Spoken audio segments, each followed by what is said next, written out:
नमस्कार दोस्तों, आर्यमा हिंदी ज्ञान संबोधि में आप सभी का स्वागत है।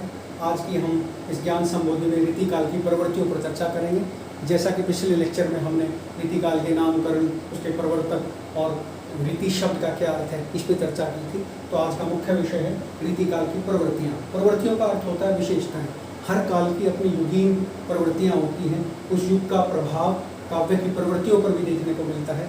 जैसा कि आपको मालूम है, रीतिकाल 200 वर्षों का इतिहास है। संवत विक्रमी संवत 1700 से लेकर के विक्रमी संवत 1900 तक का जो समय था वो रीतिकाल का समय था। ये कुल समय 200 वर्षों का होता है।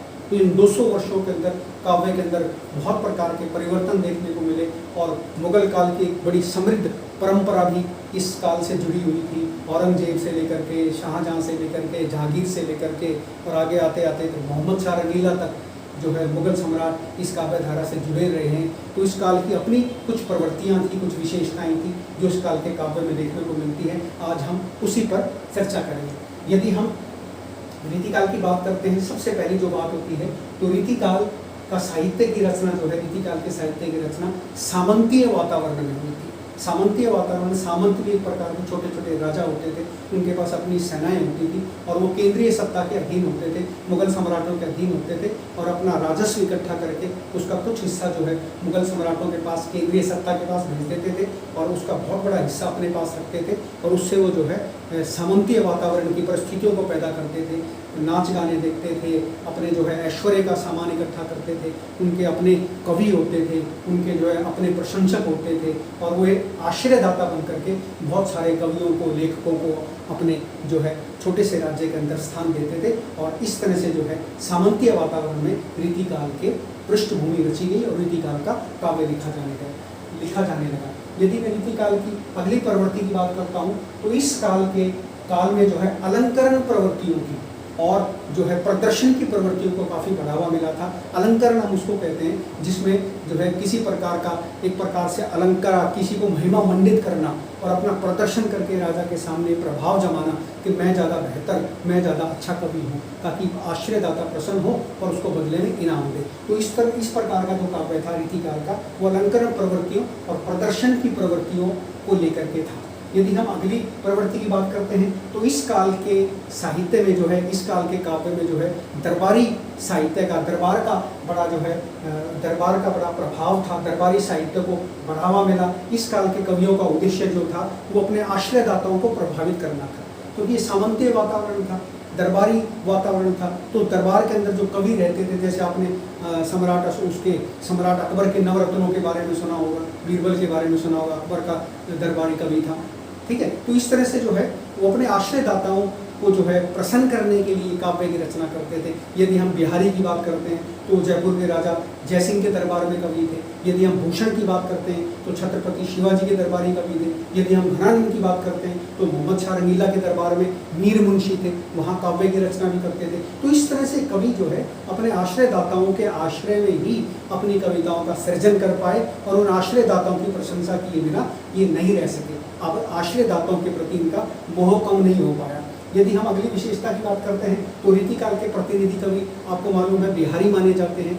बिहारी रीति सिद्ध कवि भी हैं और रीतिकाल के प्रवर्तक कवि भी माने जाते हैं। इन्होंने एक ही ग्रंथ की रचना की थी, बिहारी सतसई, जिसमें 713 दोहे हैं। ऐसा माना जाता है कि बिहारी को राजा जयसिंह प्रत्येक दोहे के लिए एक स्वर्ण मुद्रा देते थे, एक सोने की अशर्फी दी जाती थी। और इस तरह से इन्होंने बिहारी सतसई में 713 दोहे लिखे हैं, जिसमें जो है भक्ति से संबंधित दोहे हैं, नीति से संबंधित दोहे हैं, श्रृंगार से संबंधित दोहे हैं। तो इसलिए इनको रीति सिद्ध कवि कहा जाता है। यदि मैं रीतिकाल की अगली प्रवृत्ति की बात करता हूँ तो इस काव्य में जो है जीवन के प्रति भौतिकवादी दृष्टिकोण प्रकट हुआ है। भौतिकवादी दृष्टिकोण इसलिए प्रकट हुआ है क्योंकि दरबारी साहित्य था, सामंती साहित्य था, सामंती वातावरण में इस काव्य की रचना हुई थी। इसलिए जो है भौतिकवादी दृष्टिकोण इस काल के काव्य में आपको प्रमुख रूप से देखने को मिलता है।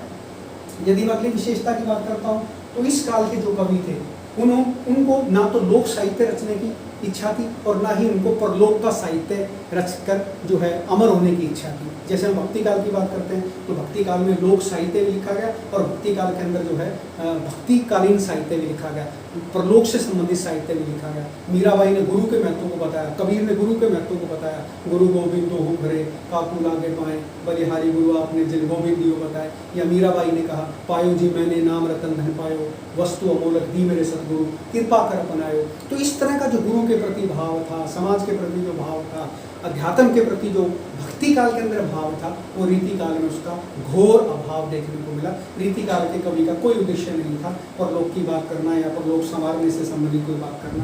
यदि हम अगली प्रवृत्ति की बात करते हैं तो रीति काल की अगली प्रवृत्ति की घोर श्रृंगारिकता का अपना काव्य में वर्णन किया गया। वासनात्मक चित्र जो है काव्य के अंदर प्रस्तुत किए गए, क्योंकि इस काल के कवि जो थे अपने आश्रयदाताओं को प्रसन्न करना चाहते थे और उन आश्रयदाताओं की जैसी रुचि होती थी वैसा ही इस काल के कवियों ने अपना काव्य रचा।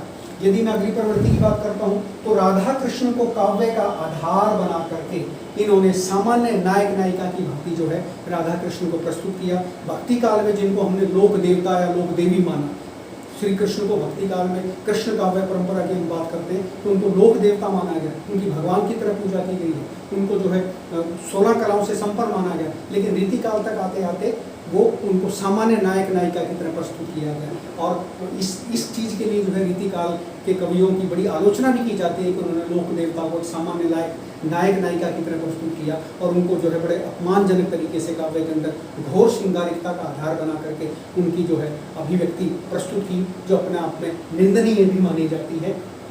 यदि मैं अगली प्रवृत्ति की बात करता हूँ तो इस काल के काव्य में चमत्कारिक उक्तियों की ज़्यादा प्रधानता थी। चमत्कारिक उक्तियाँ होती थी कि अपने आश्रयदाता राजाओं को प्रसन्न करना ही इन कवियों का उद्देश्य होता था, इसलिए इनके काव्य में जो है चमत्कारिक उक्तियाँ ज़्यादा देखने को मिलती हैं, बस जिससे राजा को प्रसन्न हो जाए, जिससे राजा प्रसन्न हो जाए बस तो समझ लो इनका काव्य सफल। इसलिए कहा भी जाता है रीति काल के बारे में कि रीझी हैं तो सौ कवि, रीझी हैं तो सुकवि और जो ना रीझी है तो कविता ही समझ लो, नहीं तो समझ लो कि राधिका कन्हई सुमरन को भाना है। अगर रीझ जाते हैं, अगर आपकी कविता से आश्रयदाता प्रसन्न हो जाता है तो समझो आप अच्छे कवि हैं, नहीं तो आप ये समझ लो कि आपने राधा कृष्ण का भजन किया है। इस तरह की प्रवृत्ति को लेकर के रीति काल का काव्य आगे बढ़ रहा था। यदि हम अगली प्रवृत्ति की बात करते हैं तो इस काल के कवियों ने जो है रीति ग्रंथों की भी रचना की और ये रीति ग्रंथों की रचना के कारण जो है इस काल के कवि भी कहलाए और आचार्य भी कहलाए। असल में रीति ग्रंथ क्या थे? जो संस्कृत के अंदर काव्य शास्त्र है और काव्य शास्त्र में जो ग्रंथों को रचने के नियम बता रखे हैं, उसमें अलंकार के बारे में, छंद निरूपण के बारे में, रसों के बारे में जिस तरह की संस्कृत व्याख्याएं दे रखी है, उन्हीं संस्कृत आधारों को, उन्हीं संस्कृत व्याकरणिक नियमों को रीति काल के रीति ग्रंथों में शामिल करके जो है रीति ग्रंथों की रचना की गई। इन रीति ग्रंथ एक प्रकार के प्रबंध काव्य होते थे। ठीक है, तो यदि हम अगली प्रवृत्ति की बात करते हैं तो रीति काल में अक्सर ये आरोप लगाया जाता है कि रीति काल में घोर श्रृंगारिक काव्य लिखा गया, जबकि ऐसा नहीं है। रीति काल के अंदर जो है भक्ति से संबंधित काव्य भी लिखा गया, नीति से संबंधित काव्य भी लिखा गया और रीति काल में जो है वीर काव्यों की भी प्रधानता काफ़ी देखने को मिलती है। ऐसा माना जाता है कि रीति काल में करीबन 196 के आसपास जो है वो वीर काव्य लिखे गए। इन वीर काव्यों में जो है राजा की वीरता की और उनकी महिमा का बखान किया जाता था। यदि मैं वीर काव्यों की बात करता हूँ तो उसमें भूषण का नाम बड़े आदर के साथ लिया जाता है, उसमें सिखों के 10वें गुरु गोविंद सिंह जी का नाम बड़े आदर के साथ लिया जाता है। उस समय जो है औरंगजेब का कुशासन सारे देश में फैला हुआ था, उसकी कट्टरता की वजह से जो है एक धर्म फल फूल रहा था और एक धर्म के लोगों को जो है पीड़ित और उपेक्षित किया जाता था। उसने हिंदुओं पर धजिया कर दोबारा लगा दिया था, तो इस चीज़ का बड़ा विरोध होता था। और उस समय के जो स्थानीय राजा होते थे, ये जैसे हम छत्रपति शिवाजी की बात करें, जैसे हम राजा छत्रसाल की बात करें, तो इन राजाओं ने जो है औरंगजेब के खिलाफ हथियार उठाए थे और इस काल के कवियों ने उनसे प्रभावित होकर उनका यशोगान भी किया था। तो भूषण ने जो है शिवा बावनी, शिवराज भूषण, छत्रसाल शतक, इस तरह के जो है काव्य ग्रंथ रच करके जो है वीर काव्यों की रचना की और इन जो है महान राजाओं का जो है बखान किया, उनकी वीरता का बखान किया, ताकि लोगों को राष्ट्रीयता की भावना में पिरोया जा सके। यदि हम रीति काल के काव्य की बात करते हैं तो उसमें भक्ति और नीति संबंधित काव्य भी लिखा गया। यदि हम बिहारी सत्सई की बात करते हैं तो बिहारी सत्सई का पहला ही दोहा जो है राधा रानी का वर्णन करता है, जिसमें राधा जी की महिमा का वर्णन किया गया है कि मेरी भव भागा हरो राधा नागरी सोई, जातन की झाई परत शाम हरित दुटी हुई। तो इसमें मंगलाचरण में जो है राधा जी की स्तुति की गई है। अगर आप बिहारी सप्तशती में देखेंगे तो उसमें जो है नैतिक बातें भी कही गई हैं। करत करत अभ्यास के जड़मती होत सुजान, रसरी आवत जावत शिल पर पड़त निशान, इस तरह की नैतिकता की बातें करके लोगों को प्रभावित किया गया है। यदि मैं गिरधर की कुंडलियों की बात करूं जो रीतिकाल के अंतर्गत आते हैं, तो उन्होंने भी जो है नैतिक बातें बहुत सारी बताई हैं। बिना विचारे जो करे सो पाछे पछताए, काम बिगाड़े आपनो जगत में होत हंसाए।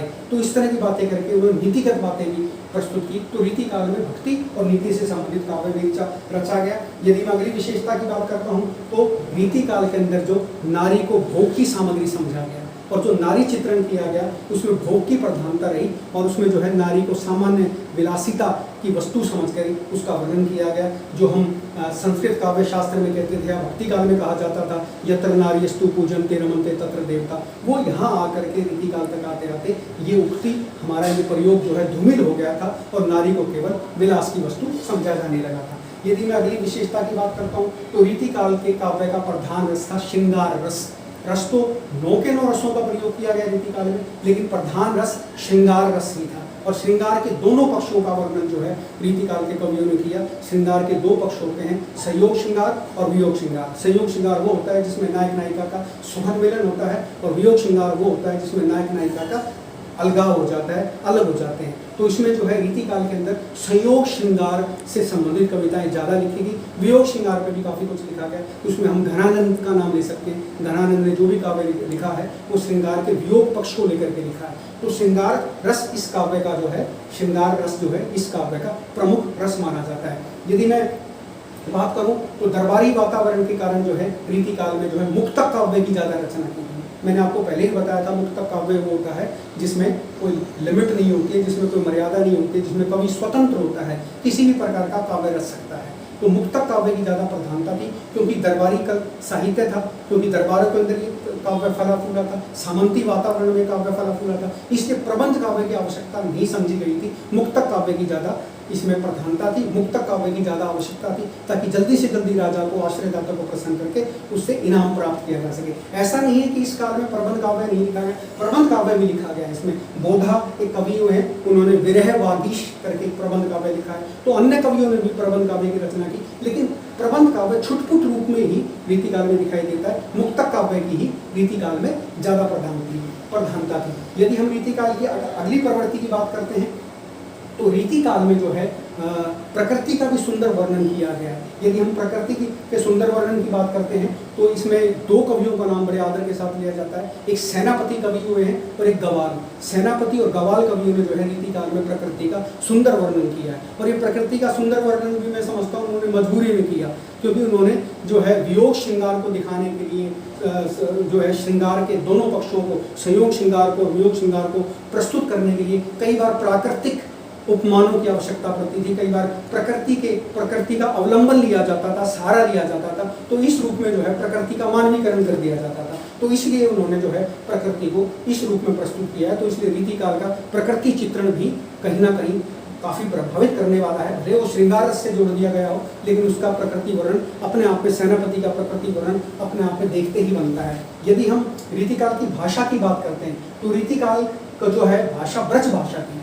रीतिकाल को ब्रज भाषा का उत्कर्ष काल कहते हैं, क्योंकि जितने भी कवि थे वो सारे ब्रज से संबंधित थे। ब्रज में इस साहित्य काफ़ी फला फूला था और इनकी पृष्ठभूमि कहीं ना कहीं ब्रज थी। घनानंद ने अपने अंतिम दिन वृंदावन में बिताए थे। बिहारी जो है उत्तर प्रदेश से ज़्यादा प्रभावित थे, भले राजस्थान में वो जयपुर में जाकर के राजा जयसिंह के कवि बन गए हों, लेकिन कहीं ना कहीं ब्रज भाषा से उनका लगाव कम नहीं होता था। क्योंकि भक्ति काल की हम बात करते हैं तो भक्ति काल में अवधि और ब्रज भाषा का काफ़ी प्रभाव था। तो उसी प्रभाव को लेकर के इस काल के कवि भी आए और ब्रज को जो है इन्होंने काफ़ी अपनी भाषा का, अपने काव्य का आधार बना करके ब्रज भाषा को और ज़्यादा प्रौढ़ किया और ज़्यादा उसका उत्कर्ष बढ़ाया। लेकिन ब्रज भाषा के साथ साथ इस काल के काव्य की भाषा संस्कृत, प्राकृत, अपभ्रंश और फारसी भाषा भी थी।